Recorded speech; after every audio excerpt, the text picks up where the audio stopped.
The inner workings of Google's search engine are among the most secretive and closely guarded black boxes in the world. And they leaked online due to a developer's mistake, who confused private and public repositories on GitHub. For the past 10 years, there have been no reports of leaks of this magnitude and detail from Google's search division. C-levels from SparkToro, IPLRank, and other top SEO firms have showcased leaked documents about how Google's search ranking works. Well, in reality, it's more complex than that. Google leaked APIs around the search engine, but even from those APIs, much can be learned. A total of 2,500 pages of internal Google search documentation was made public. And of course, these documents contradict what Google has been saying about site optimization in its search engine for years. You are on the Analog Vision channel. Like and subscribe to the channel to support its growth. This video will be useful for everyone who has a website or is involved in website optimization. Some very interesting secrets will be revealed. Let's dive in.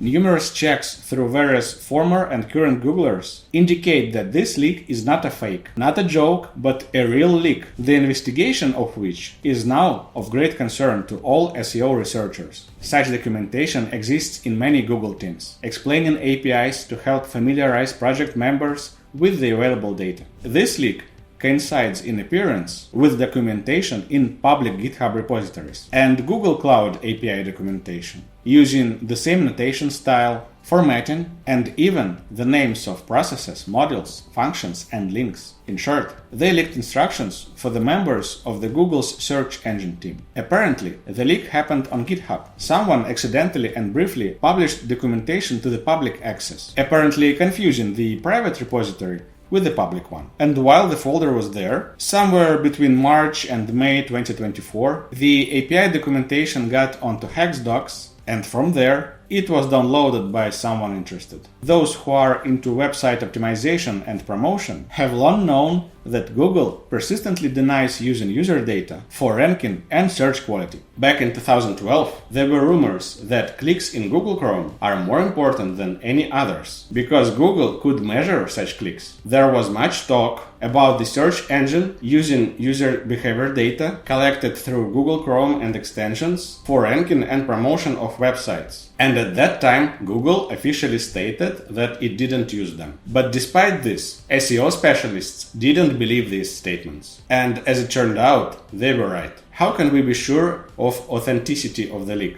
After all, Google could have abandoned some functions and used others solely for testing purposes or internal projects, or even made API functions available that they never used. Obviously, the search engine changes from year to year, and recent features like AI were not featured in this leak. However, the documentation does reference some outdated functions, and those have special notes saying that they are no longer used. So, this suggests that functions that are not marked as outdated were still actively used at the time of leak in March 2024. What's going on? We have a right to know the truth. All right, I'm going to level with you all.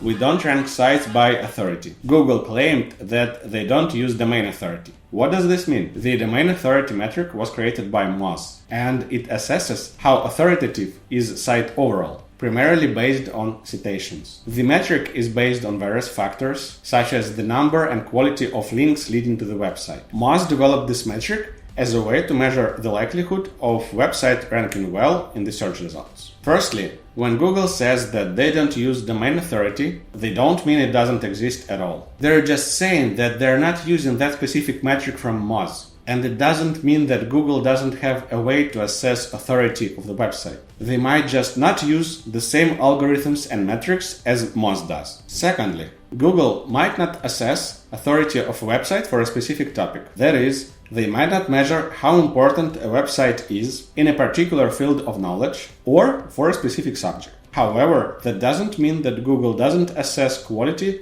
or importance of websites at all. In fact, they have site authority, which helps determine how authoritative and reliable a website is. What a huge difference. Their metric is also based on many factors, like content quality, site structure, and user time on site. Overall, To me, it looks like Google is just playing with words when talking about ways to assess authority of websites.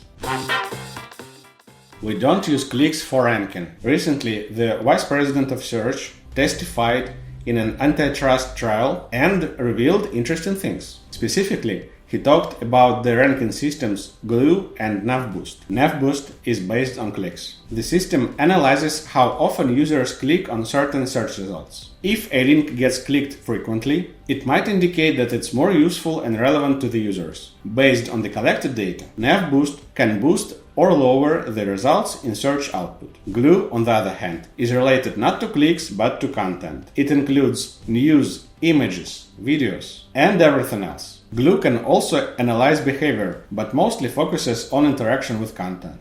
Plus, everyone knows that clicks are the best way to track website promotion. But even then, it's not entirely clear how to promote a website. It's all due to Google's evasive answers and, let's be honest, a lot of complimentary articles that just repeat official statements. The leak documentation represents users as votes. Each user click is considered a vote for the relevance of the web page. The more clicks, the higher the likelihood that the page is useful. Naturally, all clicks are grouped by geography, device, and other parameters. Moreover, the search engine through NavBoost and Glue tracks the last time a user successfully found the needed information on the page by clicking on it. Therefore, if a page doesn't get clicks for a long time, it means it's outdated and can be downgraded in the search output. Additionally, not only the number of clicks is considered, but also the time spent on page after clicking the link. The longer the user stays on page, the higher the chance they found something useful. But if almost immediately after clicking the link, the user closes the page or clicks back, it means that the page was not useful. All this is taken into account during ranking. In the leak documentation, NavBoost is mentioned 84 times. There is also evidence that Google uses NavBoost at multiple levels, at the subdomain, root domain, and URL level, which implies different treatment of different levels of the website. If Forbes.com/cats doesn't have any clicks, it is marked as low quality,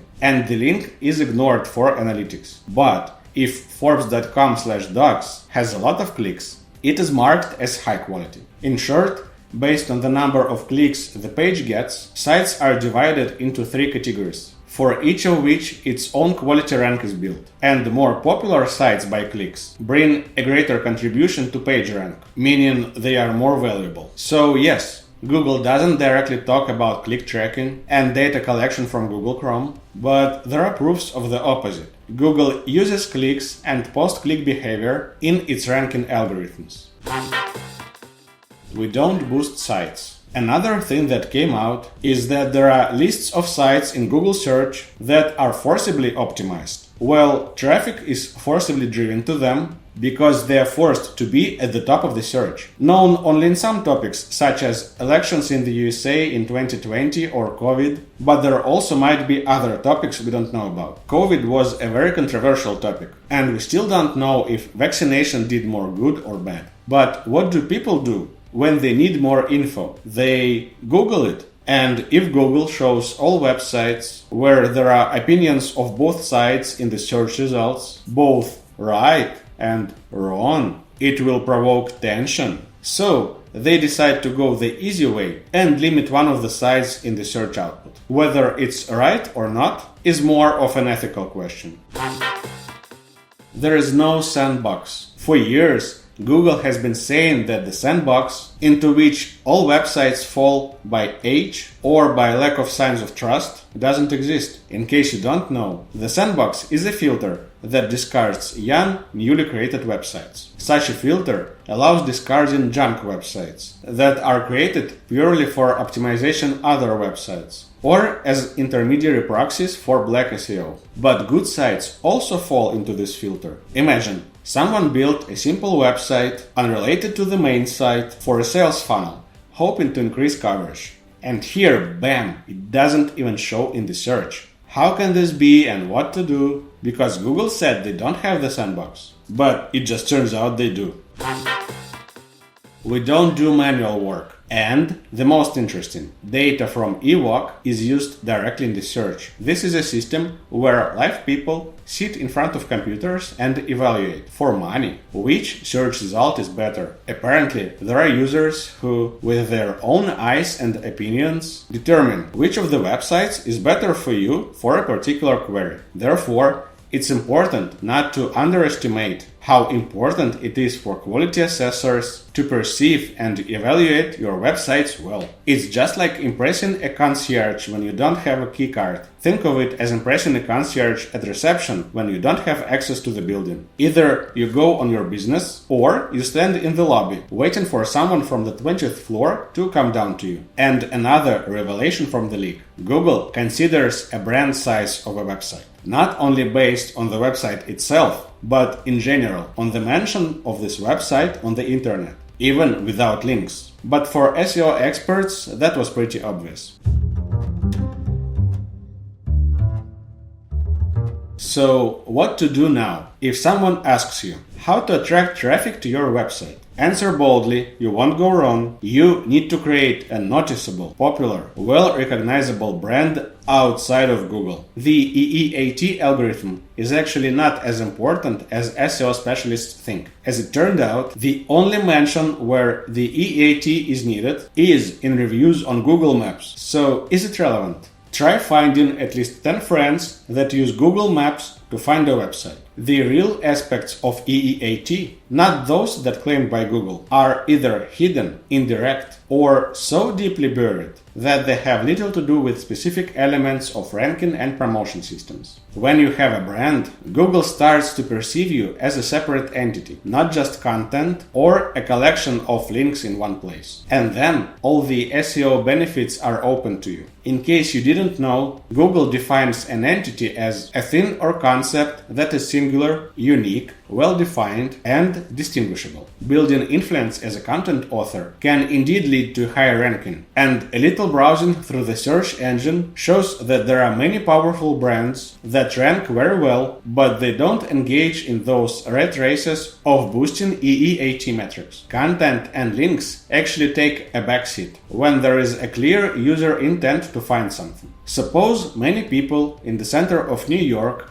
search for Joe's Burgers and scroll through 1, 2, 3 pages of results until they find Joe's Burgers, and then they go to the website. Pretty quickly, the engine will understand that this is what people want in this specific area. Even if the first search result is a great Wikipedia article about the first ever Joe who created his first burger, it might generate a lot of clicks and views, but it's unlikely to surpass the signals of the user's intent wanting a burger in the center of New York. If you extend this example to the broader network and search in general, then if you can create demand for your website among enough probable searchers in the regions you are targeting, you can bypass the need for classic SEO methods like links, anchor texts, optimized content, and so on. Nav boost and user intent in a specific area are likely now the most powerful factors in the Google search system. Classic ranking factors, however, have not gone anywhere. Though PageRank, anchors, and text matching have been losing their significance for many years, page titles are still very important. The document leak hints that many versions of PageRank have been created and dismissed over the years. In general, anyone who wants to engage in SEO will likely face either low profits, weak traffic, or maybe even work at a loss. You need to build authority in the search engine, citation, navigational demand,